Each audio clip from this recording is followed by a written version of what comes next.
할렐루야. 잘 오셨습니다. 오늘도 하나님께서 함께 하시고 은혜 주신 날일 줄 믿습니다. 우리 좌우 앞뒤에 계신 분들과 이렇게 인사하겠습니다. 잘 오셨습니다. 잘 오셨습니다. 네, 이렇게 또 인사할까요? 오늘도 은혜 가득 받으십시오. 은혜 가득 받으십시오. 네, 좋습니다. 오늘은 갈라디아서 4장 12절에서 20절까지의 본문을 근거로 도무지 포기할 수 없는 관계라는 제목으로 함께 은혜를 나누고자 합니다. 말씀 제목 한번 따라해 보실까요? 도무지 포기할 수 없는 관계. 네, 우리가 지난주에는 갈라디아서 4장 1절에서 11절까지의 본문을 근거로 내가 누구인지를 알고 계십니까? 라는 제목으로 함께 은혜를 나눴습니다. 그때 우리가 함께 나눴던 포인트가 두 개가 있었죠. 첫 번째로는 나라는 존재는, 우리라는 존재는 은혜로 하나님의 자녀가 된 자라고 말씀을 드렸죠. 즉 하나님께서 주신 그 구원의 은혜, 그것을 믿기만 한다면 우리는 그것을 구원을 얻을 수 있는 존재, 그 은혜를 입은 존재라고 했었습니다. 근데 그 과정이 어떠했습니까? 하나님께서 그의 아들을 내어주심으로 통하여 우리가 하나님께 입양이 되어졌고, 그 예수님의 희생을 통하여서 우리는 그 사랑을 받게 되었고 그 구원의 은혜를 얻게 되었다라고 말씀을 드렸습니다. 문제는 이 사랑과 은혜가 우리가 생각하기에는, 우리가 체감하기에는 때론 너무나 가볍게, 때론 너무나 당연히 여겨질 때가 있다는 거죠. 그렇다고 해서 하나님이 우리에게 주신 사랑과 은혜가 가벼운 것일까? 그렇지는 않습니다. 하나님께서 모든 무게를, 사랑의 무게 또 은혜의 무게를 홀로 짊어져 주시기 때문에 그 구원의 사랑과 은혜가 우리에게 가볍게 여겨지는 것입니다. 그렇다고 그 구원과 사랑이 결코 가볍지는 않다라는 것을 우리가 기억하며 살아가야 한다라고 말씀을 드렸고요. 그런 우리가 반드시 해야 할 것은 무엇이냐면, 나라는 존재는 어리석은 자의 모습으로 되돌아가지 말아야 한다라는 겁니다.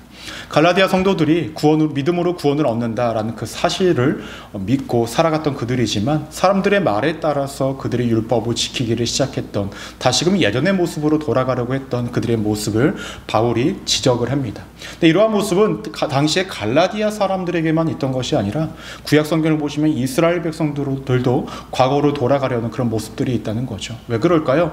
과거의 모습이 본인들이 생각하기에 더욱더 의미 있고 더욱더 좋게 여겨졌고 더욱더 편하게 느껴졌던 한 시점이 기억이 되기 시작하면은 현재를 떠나 과거를 회귀하려는 그런 모습들이 있기 때문에 우리는 신앙생활을 할 때에 과거의 어리석은 모습으로 돌아가지 말고 언제나 나는 믿음으로 구원을 받은 자, 그리스도의 사랑으로 은혜를 입은 자라는 것을 잊지 않고 살아가야 한다라고 이렇게 말씀을 드렸습니다. 잘 기억하고 계시리라 믿습니다. 오늘 말씀은요, 지금까지 바울이 갈라디아 성도들에게 편지를 써 내려가는 것들이 어떻게 본다면 굉장히 이론적이고 이성적이고 학식적인 내용들을 주로 이루어서 설명을 하고 그들을 설득하기 위한 내용이었다고 한다면, 오늘의 편지 내용은 그동안의 이성적이고 약간은 학식적인 내용을 뒤로 하고 바울이 감성적인 감성적인 호소를 이 갈라디아 성도들에게 하는 것을 볼 수가 있습니다.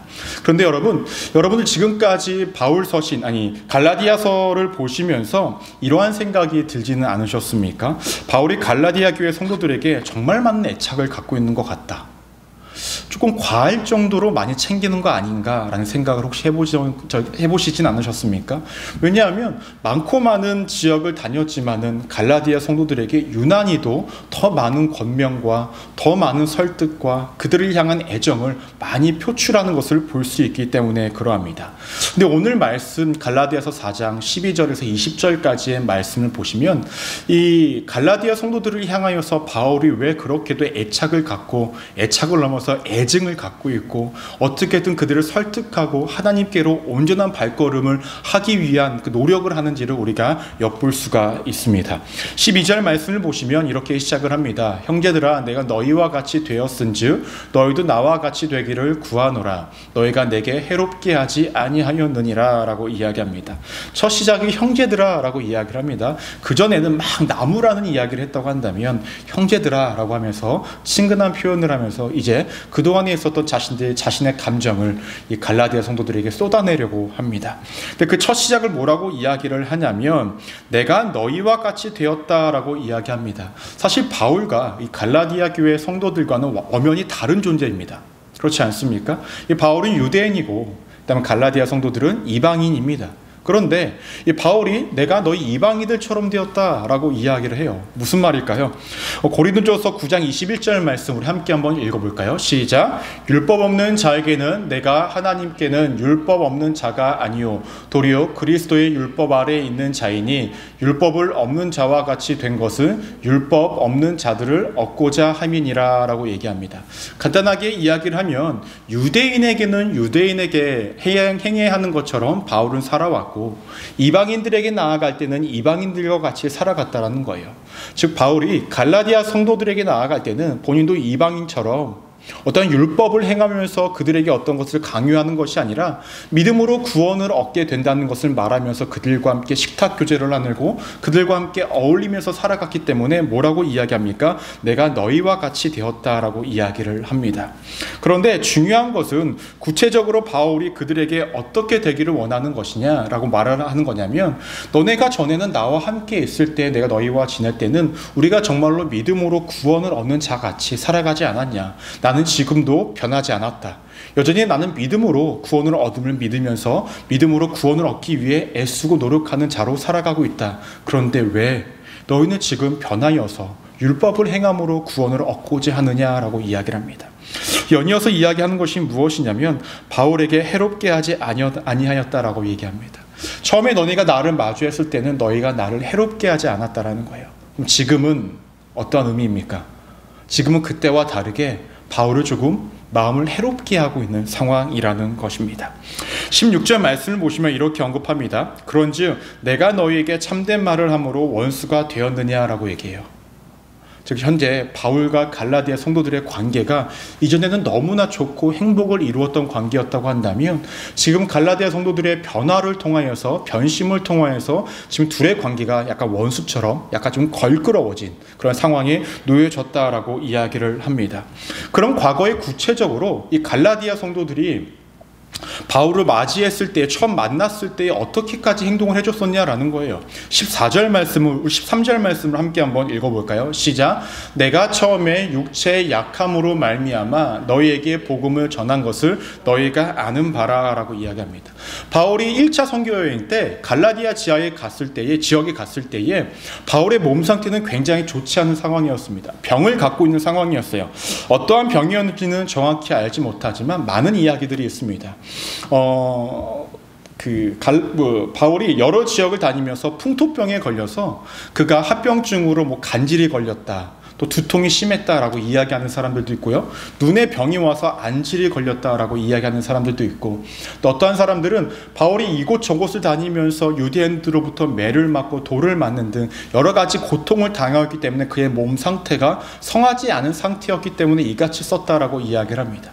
어떠한 병에 걸렸는지 어떠한 몸 상태였는지는 알 수 없지만 적어도 갈라디아 성도들을 마주했을 때 바울의 몸 상태는 여전히 좋지 않은 상황 가운데 놓여졌었다라는 것입니다. 근데 그때 갈라디아 성도들이 바울에게 보여준 모습이 14절에서 언급됩니다. 너희를 시험하는 것이 내 육체에 있으되 이것을 너희가 업신여기지도 아니하며 버리지도 아니하고 오직 나를 하나님의 천사와 같이 또는 그리스도의 예수와 같이 영접하였도다라고 이야기를 합니다. 갈라디아 성도들이 바울을 어떻게 대접을 했었냐면은 업신여기지 않았다는 거예요. 병든 사람이라고 해서 그들을 경멸하거나 따돌리지 않았다라는 것입니다.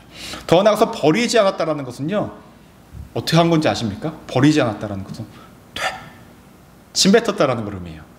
왜 이러한 말을 했냐면 당시에는요, 어떠한 종교를 믿는 사람이 몸에 어떠한 박해와 어려움을 당하면 그 신으로부터 버림받았다라고 생각을 했다는 것입니다. 그러면 사람들이 처음에 바울을 봤을 때 저 사람은 예수 그리스도를 믿는다라고 하는데 그의 몸 상태가 온전치 않으니 그는 자신이 믿는 신으로부터 버림받은 사람이다라고 사람들을 생각할 수 있었다는 거예요. 또 병든 사람들을 보면 그 병이 나에게 전염되지 않도록 어떻게 했냐면 침을 3번 뱉었다는 것입니다. 근데 그러한 일을 누가? 갈라디아 성도들이 하지 않았다라는 거예요. 어떻게 했냐면 그들은 천사를 마주하는 것 같이 하나님을 영접하는 것 같이 바울을 대해줬다라는 것입니다. 이렇게 대해주니 바울의 입장에서는 어떠한 생각이 들었을까요? 너무나 고맙죠. 보통의 사람들은 멀리하고 따돌리고 침을 뱉고 내쫓기 바빴을 그러한 상황 속에서도 갈라디아 성도들은 자신을 그렇게 받아줬다라는 것입니다. 때문에 바울은 여전히 이들을 향해서 애착을 갖고 애정을 갖고 편지를 써내려가고 또 권면을 할 수밖에 없는 상황이었다는 것입니다. 그런데 여러분 잘 생각해 보십시오. 이러한 몸 상태로 갈라디아 성도들에게 가면은 바울이 복음을 전할 때에 힘이 있을까요? 없을까요? 힘이 없죠. 왜냐하면 자신이 믿는 신으로부터 버림받았다라고 사람들은 생각할 거 아니에요. 예수 그리스도를 믿고 복음을 전달하는 그 자가 고통을 당하고 아픔을 겪고 있으면 사람들로부터 손가락질밖에 당하지 않은 상황인데, 그럼에도 불구하고 이 갈라디아 성도들은 그런 것들과 아무런 관계없이 바울과 함께했고 그가 전하는 복음을 받아들이며 신앙생활을 해나갔기 때문에 열심으로 바울은 이들을 설득하며 다시 돌아오라고 이렇게 편지를 쓰고 있는 것입니다. 이어서 15절 말씀을 보시면 뭐라고 이야기를 하냐면, 우리 함께 한번 읽어볼까요? 시작. 너희의 복이 지금 어디 있느냐? 내가 너희에게 증언하노니 너희가 할 수만 있었더라면 너희의 눈이라도 빼어 나에게 주었으리라 라고 얘기합니다. 여기서 너희의 복이 지금 어디 있느냐라는 것은 너희의 행복이 지금 어디 있느냐, 너희의 지금 삶의 기쁨이 어디 있느냐라는 거예요. 전에 너희가 내가 전한 복음을 받아들이고 우리가 함께 신앙생활을 하며 나아갈 때는 우리가 너무나 행복하지 않았냐? 우리가 너무나 기쁘지 않았냐? 근데 그 기쁨과 행복이 지금 너희들에게 있느냐? 그 모든 것들이 어디로 갔냐라고 이야기합니다. 전에 너희였으면 나에게 너의 눈이라도 빼어줄 만큼 그렇게 헌신적이고 나를 존중해주고 복음에 대한 열정과 간절함을 갖고 있던 너희들인데, 그 마음과 그 모습들은 도무지 없어진 이유가 무엇이냐? 왜 예수 그리스도를 떠나서 그렇게 살아가고 있느냐라고 이렇게 감정적으로 호소를 하고 있는 것입니다. 더 나아가서 어떻게 상황이 된 것입니까? 전에는 눈이라도 빼줄 수 있는 상황이었는데 이제는 아까 16절에 본 것처럼 원수처럼 되어졌다라는 거예요. 근데 16절 말씀을 명확하게 보시면 원수처럼 되어졌다라고 이야기를 하는데 이렇게 표현을 합니다. 내가 너희에게 원수가 되었느냐라는 겁니다. 바울은요, 갈라디아 성도들을 원수로 보지 않았습니다. 하지만 이 말뜻은 무엇입니까? 갈라디아 성도들의 몇몇은 이 바울을 원수처럼 생각하고 있었다라는 거예요. 때문에 바울은 마음이 아파 미어지는 것입니다. 내가 정말로 힘들고 어려울 때 도와줬던 그들, 복음을 받아들여 그들이 구원의 길을 일어섰던 그들이 이제 그럼 다시금 어리석음을 선택하며 구원의 길이 아닌 율법의 길로 나아가는 그들의 모습을 보니 마음이 미어졌다라는 것입니다. 이들은 바울을 원수로 생각했지만 바울은 이들을 누구로 생각을 했었습니까? 아까 12절 말씀을 보시면 형제들아, 너네가 나를 그렇게 생각할지라도 나는 너희를 여전히 나의 형제라고 생각하고 있다는 거예요. 그러면 바울이 이 갈라디아 성도들을 도무지 포기하지 못하는 첫 번째 이유가 여기서 등장을 합니다. 그것은 무엇이냐면 구원의 행복을 나눴던 형제들이고 친구들이었기 때문에 이들을 포기하지 못하고 있다라는 거예요. 여러분, 우리가 삶을 살아갈 때에 나의 삶의 위기와 어려움이 있을 때에 그때 누군가가 나를 도와준다면 그것을 잊어요? 절대 못 잊습니다. 그렇지 않습니까? 이제 미국에 오기 전에 이제 사역했던 교회에서 사역을 할 때에 대부분의 시간이 이제 코비드의 시기였기 때문에 성도들과 마주하는 시간들이 이렇게 많이 없었어요. 근데 교회에서 어떤 프로젝트를 했냐면 이 코로나에 걸리신 분들의 가정에 가서 그 앞에 가서 이만한 박스에다가 외부 활동을 못하게 했으니까 한국 같은 경우는 뭐 쌀도 드리고 라면 뭐 이렇게 뭐 햄, 뭐 고추장, 뭐 이런 것들을 생필품을 착 담아요. 한 박스로 담아서 그 집 앞에 놓고 마주하진 않고 기도하고 와서 그다음에 사진 찍어서 그분들한테 보내드립니다. 성도님들이 장을 못 보시니까 그걸 가지고 들어가서 이제 집 안에 계실 동안에 그걸로 음식을 해 드시고 뭐 하셨어요. 근데 그때 성도님들이 하셨던 말씀이 무엇이냐면 그게 아직까지도 가슴에 남는다라는 거예요. 왜냐하면 내가 마음도 아프고 사람들이 나가면 손가락질 하잖아. 으이! 막 이러면서, 그렇죠? 그런데도 불구하고 목사님들이 와서 먹을 것들 갖다 놓고 기도해주고 가는 그런 모습들이 가슴에 여전히 남고 고마웠었다라고 이야기를 하는 것입니다. 바울도 그러하지 않았을까요? 그의 삶 가운데 너무나 힘들고 어려운 그때에 그 누구도 손잡아주지 않은 그 시점에 갈라디아 성도들이 자신의 손을 잡아줬고 그들과 함께 신앙의 길을 걸어갔던 믿음의 동역자, 친구, 함께했던 사람들인데 어떻게 그들을 포기할 수 있었겠습니까? 근데 이러한 마음을 제가 조금 공감할 수 있는 부분들이 있었습니다. 무엇이었냐면, 제가 이제 고등학교 애들 이제 사역을 할 때, 전도살 때에 열심히 사역을 하고 있는데 어느 날 한 명의 친구가 자기 친구를 이제 전도해서 데리고 온 거예요. 근데 그 친구 같은 경우는 교회를 아예 처음 나와본 친구예요. 어렸을 때 뭐 크리스마스나 뭐 부활절이나 이럴 때 한 번 정도는 교회를 가볼 만도 한데 한 번도 와보지 못한 친구였다라는 거예요. 그래서 고등학교 1학년인데 왔어요. 왔는데 그 친구가 교회로 와보더니 너무 재밌다는 거예요. 그게 너무 재밌고 즐거워서 교회를 매주 나옵니다. 근데 교회만 나오는 것이 아니라 어느 순간 그 친구가 성가대까지 쓰기를 시작을 해요. 성가대를 쓰고 약 거의 1년 동안 열심히 나와서 교회에서 끝나고 남으면, 예배 끝나면은 함께 어울리고 저하고도 가서 막 떡볶이도 사 먹고 막 시간 보내면서 너무 즐겁게 잘 보냈어요. 근데 그 친구는 혼자 교회에 나온 상황이었고 부모님들도 교회에 다니시지 않으셨습니다. 그런데 1년 정도가 딱 되니까, 이제 고등학교 2학년이 되니까 그 친구가 저에게 이야기를 하더라고요. 목사님, 저 다음 주부터 교회 못 나와요 라고 얘기하더라고요. 왜? 그러니까 저 엄마가 교회 그만 다니고 이제 학원 다니래요 라고 얘기하더라고요. 그래서 그 친구 이제 부모님하고 제가 통화를 했죠. 어머님, 아이가 교회에서 너무 행복하게 느끼고 이곳에서도 느낄 수 있는 또 커뮤니티가 있고 또 성장할 수 있는 또 여러 가지 모습들이 여기에서 발생이 될 수 있으니 좀 계속 교회 나오게 하는 건 어떨까요? 라고 하니까 어머니께서 단호하게, 그동안 사실 제가 반대를 했었는데 우리 아이가 너무나 기뻐해서 내보냈다. 그런데 이제는 대학교로 준비해야 하니 좀 죄송합니다 라고 이야기를 하더라고요. 너무나 가슴이 아프더라고요. 그 아이를 보내야 한다라는 게. 다시금 그 아이가 돌아오지 못할 것이라는 생각 때문에 너무나 슬프더라고요. 근데 바울의 마음이 이러지 않았을까 생각되어집니다.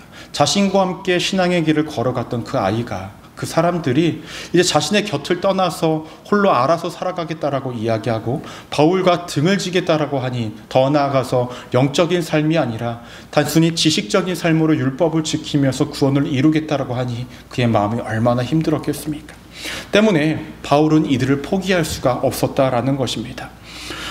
당시에 이들의 관계는 단순히 친구 이상의 관계였죠. 유대인의 관습과 여러 가지의 어떠한 제한 사항이 있었죠. 유대인은 이방인과 식사를 하지 말아야 한다. 그럼에도 바울은 이들과 식사를 하며 그들과 함께 했습니다.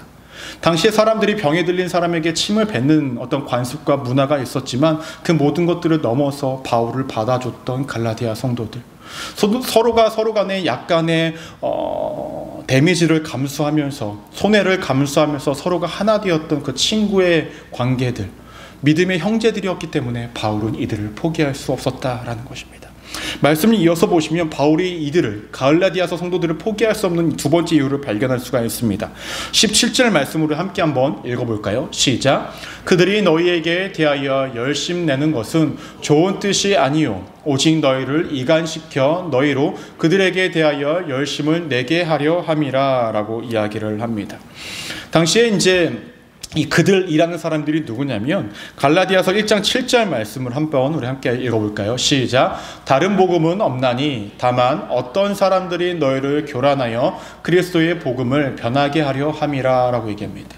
당시에 갈라디아 성도들에게 다른 복음을 가지고 온 사람들, 율법을 지킴으로 구원을 이루게 한다라고 말했던 그 유대인들이 누구를? 이 갈라디아 성도들을 교란했다라는 거예요. 여러분, 일반적으로 교회에서 신앙생활을 하시는 분들이 열심일까요? 이단과 사이비들이 열심일까요? 어때요? 솔직히 이단과 사이비 다니신 분들 더 열심히 해요. 솔직히 전도도 열심히 하고요, 성경 공부도 열심히 하고요, 자신들의 신념을 가지고 엄청 열심히 합니다. 이들도 그랬던 것 같아요. 율법으로 구원을 얻는다라고 말을 하고 외쳤던 그 당시의 유대인들이 굉장히 열심을 냈다는 거예요. 그래서 17절을 보시면은 너희에게 대하여 열심을 내는 것은 좋은 뜻이 아니요 너희를 이간시키는 겁니다. 즉 바울을 통하여서 그리스도를 통하여 믿음으로 통하여 구원에 이른다라고 하는 그 무리로부터 이 갈라디아의 성도들을 이간시켜 뭘로 떨어지게 함으로 통하여 자신들의 곁에, 자신들의 편에 서게 하려는 열심을 가진 자들이다라고 이야기합니다. 여러분, 영적인 일이라는 것은 네 편, 내 편이 중요합니까? 그렇지가 않습니다. 우리가 그리스도의 편에 있는 것이, 하나님의 편에 있는 것이 중요한 것 아니겠습니까? 하지만 이들은 자신들의 지식으로 자신들의 유익과 만족을 위해, 자신들의 지식을 주입시킴으로 통하여 자신들의 생각으로 설득하기 위해 열심을 내고 있었다라는 거예요. 이러한 모습들이 결국 갈라디아 성도들과 바울, 또 바울을 통하여서 복음을 받아들인 사람들과 이간되어 따로 떨어지게끔 만들었다라는 것입니다. 그렇다면 바울도 열심을 냈는데 바울의 열심은 무엇이었을까요? 자신의 지식과 자신의 의로움과 자신이 보여줬던 이적과 기적을 드러내기 위해서 열심을 냈습니까? 아닙니다. 그의 열심은 오직 예수 그리스도만을 드러내기 위해서, 자신이 경험했고 자신이 느끼고 자신이 알고 있는 그 복음의 진리를 전하기 위해서 열심을 내지 않았습니까? 그 유대인으로부터 온 그들과의 열심은 완전히 차별되어지는 열심을 냈었다라는 것입니다. 즉 여기서 우리가 알 수 있는 건, 바울이 이 갈라디아 성도들을 포기할 수 없는 두 번째 이유는, 바울과 갈라디아 성도들은 영적인 스승과 제자의 사이였기 때문에 그러해요. 영적인 스승과 제자. 여러분, 스승이라는 존재는 어떠한 존재입니까? 올바른 것들을 전달하는 사람이에요. 올바른 것들을 가르치는 사람. 여러분, 스승과 선생이 같을까요? 스승과 선생? 조금 다릅니다. 선생 라고 하니까 이 방송에 나가면 되게, 뭐야 선생님들은, 우리 선생이라고 불러, 선생님. 선생님들은 약간 지식을 전달하는 그런 거가 주를 이룬다고 한다면, 스승이라는 것은 바름, 옳은 길로 인도하는 것, 그것이 스승의 길이라고 볼 수가 있죠. 바울 같은 경우는 갈라디아 성도들에게 선생님이 아니었습니다. 즉 단순히 어떠한 교리를 전달하고 지식을 전달하는 것이 아니라 그들의 영적인 구원, 그들의 삶의 구원을 얻게 하기 위한 그 올바름을 전달하는 자, 그 영적으로 그들을 이끌어주는 자였다는 거고, 갈라디아 성도들은 그것을 받아들여 그런 바울의 가르침, 예수 그리스도의 그 살아계심과 역사하심을 깨닫기 위해 나아가는 걸음을 걸어가는 제자들이었다라는 것입니다. 즉 지식이 아닌 영적인 스승이었기 때문에 이것은 구원과 연결되어지는 것이었습니다. 때문에 이러한 관계에 놓여졌던 바울과 이 갈라디아 성도들은 도무지 따로 떼어내올 수 없는, 이 스승도 이 제자들을 포기할 수 없는 상황 가운데 있었다라는 것입니다. 여러분, 바울도 예수님 앞에 서면 어떠한 존재일까요? 제자겠죠. 예수님 앞에서 제자. 그 제자도 하나님 앞에 바로 서기 위해서는 어떻게 됩니까? 부단히도 올바름을 유지하기 위해 애써야 합니다. 그럼 바울도 스승이면서 제자인 역할을 맡았을 때 하나님 앞에서 바로 선다라는 것은 무엇일까요? 자신의 제자들인 갈라디아 성도들을 올바른 길로 인도하는 것입니다. 이것을 포기하고 그대로 내려놓으면 스승으로서의 역할의 직무유기가 되는 것이죠. 때문에 바울은 이들을 포기하지 않고 끝까지 붙잡으며 나아가기에 애썼다라는 겁니다. 마지막으로 우리가 말씀이 연이어서 보시면 바울이 이 갈라디아 성도들을 포기하지 못하는 이유를 발견할 수 있습니다. 19절 말씀 우리 함께 한번 읽어볼까요? 시작. 나의 자녀들아, 너희 속에 그리스도의 형상을 이루기까지 다시 너희를 위하여 해산하는 수고를 하노니 라고 이야기를 합니다. 그래서는 뭐라고 표현을 하죠? 자녀들아 라고 얘기해요. 이 자녀들아라는 표현이 단순히 어린아이를 이야기하는 것이 아니라 내가 낳은 아이, 혈육을 의미합니다. 아이를 의미한다라는 거예요. 즉, 이 바울은 이 갈라디아 성도들과 자신과의 관계를 영적인 부모와 자녀의 관계였기 때문에 이들을 포기하지 못했다라고 이야기를 하고 있는 것입니다. 그래서 우리가 세 번째로 기억하셔야 될 것은 무엇이냐면, 영적인 부모와 자녀의 관계이기 때문에 바울은 이들을 포기할 수 없었다라는 거예요. 그런데 바울이 이렇게 이야기를 하죠. 다시금 갈라디아 성도들을 위해서 해산하는 수고를 한다라고 얘기합니다. 그래서 중요한 것은 무엇이냐면 다시입니다. 다시. 이전에도 내가 너희들에게 복음을 전했을 때 너희들을 그리스도께로 인도하는 그 과정이 사실은 정말로 해산하는 고통과 같은 힘듦이었지만, 내가 너희에게 다시금 해산하는 고통을 감당함으로 너희를 영적으로 바른 길로 인도하기를 원한다라고 이야기를 합니다. 여러분, 아이를 낳는 고통이 얼마나 고통스럽습니까? 그렇지 않습니까? 목사님이 뭐 알아요? 근데 여러분, 제가 알아도 이상하지 않습니까? 그렇죠. 그래서 제가 이거 말씀을 준비하다가, 참 설교를 준비하다 보면 별 희한한 게 다 궁금해요. 이 아이를 낳는 고통이 얼마나 고통스러운지를 한번 찾아봤어요. 그래서 찾아보니까 이러한 또 리서치 결과가 있더라고요. 인간이 느끼는 고통의 그 순위를 매긴 거가 있는데, 그 강도가 1위가 뭔지 아십니까? 사람이 몸에서 불에 몸에 탈 때가 가장 고통스러운 고통이라고 합니다. 두 번째로 고통스러운 게 뭐냐면은 손가락이나 발가락과 같이 몸이 절단될 때가 그 다음으로 고통스럽대요. 세 번째 고통은 뭔지 아십니까? 자녀를 낳는 이 고통이라는 것입니다. 근데 여기 가로 열고 하나가 붙어요. 뭔지 아셔요? 초산일 때가 3위입니다. 그럼 4위는 어떠한 고통일까요? 둘째 날 때. 5위는 무엇일까요? 셋째 날 때입니다. 그럼 6위는 무엇일까요? 아니에요. 넷째까지 낳는 사람들은 많이 없어서 넷째까지는 없더라고요. 어찌됐든 1위에서 5위까지를 보니까 이러한 고통이라는 거예요. 그럼 여성분들이 자녀를 낳는 그 고통이 굉장히 고통스럽겠죠. 근데 그 고통을 비유하여서 너무나 힘들고 어렵지만 내가 다시금 너희를 위하여 이러한 수고를 하겠다라는 거예요. 그렇게 하는 이유가 무엇입니까? 19절을 보시니까 너희 속에 그리스도의 형상을 이루기까지라고 얘기합니다. 그러니까 너희 안에 그리스도의 형상을 이루어내기 위해서 내가 다시금 해산하는 고통을 감수하겠다라고 이야기를 합니다. 갈라디아 성도들 안에 그리스도의 형상이 만들어진다는 것은 무엇이냐면 단순히 예수 그리스도를 아는 수준에서 끝나는 것이 아니라 예수 그리스도의 가르침대로 살아가는 것, 예수 그리스도와 영적인 연합을 이루는 것, 그의 가르침에 따라 그의 삶이 예수 그리스도와 하나가 되어지는 것을 의미해요. 그것이 그리스도와의 연합을 의미합니다.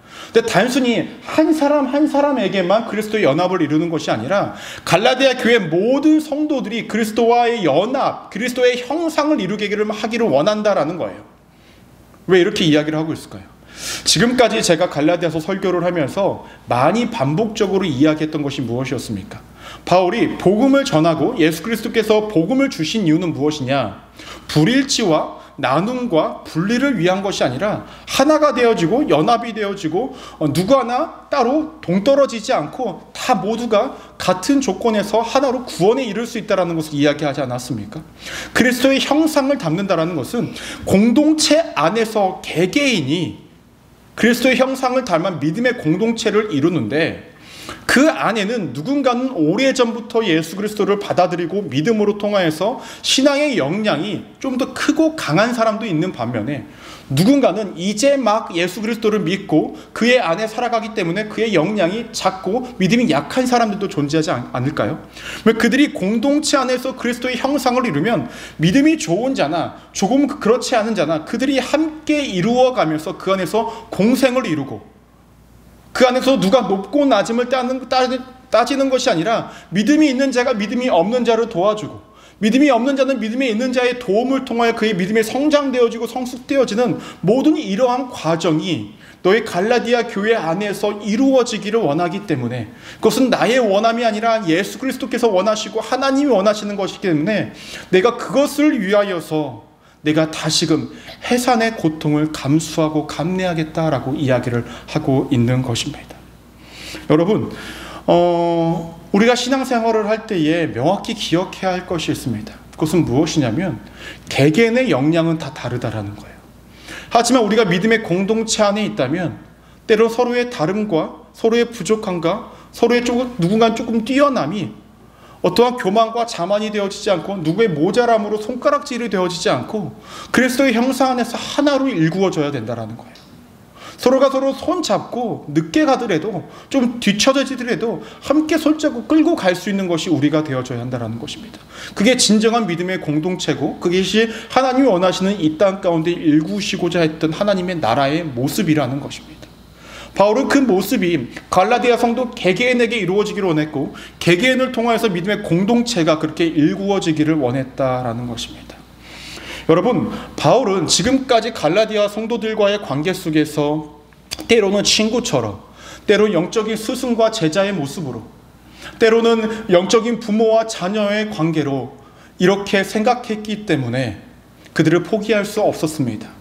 근데 사실 이러한 모습을 먼저 보여주신 분이 누구셨습니까? 예수 그리스도였다라는 거죠.